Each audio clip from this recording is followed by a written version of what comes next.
hvis man skal den vej, så er der nogen, der pludselig skal tage risikoen og tage et hop. Og det er det, Sønderborg tør tage den risiko og tage et ekstra hop. Og det skal nok give noget ballade, fordi mentaliteten er jo altid... Historien har altid lange linjer og seje strukturer, ikke? Og grænsen som streg, skillelinje, mur, det stammer helt. Det er 150-200 år gammelt, ikke? Der er jo sket utrolig meget, når jeg tænker på min barndom i Aabenraa, hvor man ikke engang kunne gå ind hos en tysk forretning uden at få det at vide. Og så i dag, hvor vi absolut ikke tænker på det mere. Alt det, der kan lade sig gøre i dag, ikke? Og ting, vi gør her på Sønderborg Slot i dag, ville vi have været blevet hængt i en lygtepæl for 20 år siden.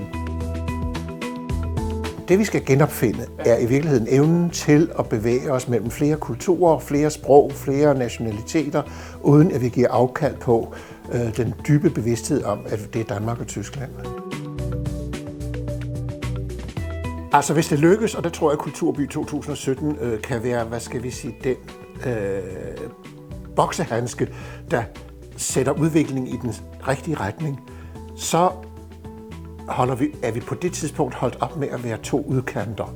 Vi er en region, der fordi den er dansk og tysk, og opfatter sig som centrum, hvor de to lande mødes, er holdt op med at tænke som udkant, er holdt op med at være udkant. Vi har lavet en form for fællesskab, der er stort nok til at matche Østjylland, København, Hamburg og Kiel. Og det er min drøm, og det håber jeg virkelig, at det her kan være med til. For ellers er vi bare Lars Tønskeds mark, langt fra Hamburg, langt fra Aarhus. Men det her kan være, at det er vores chance.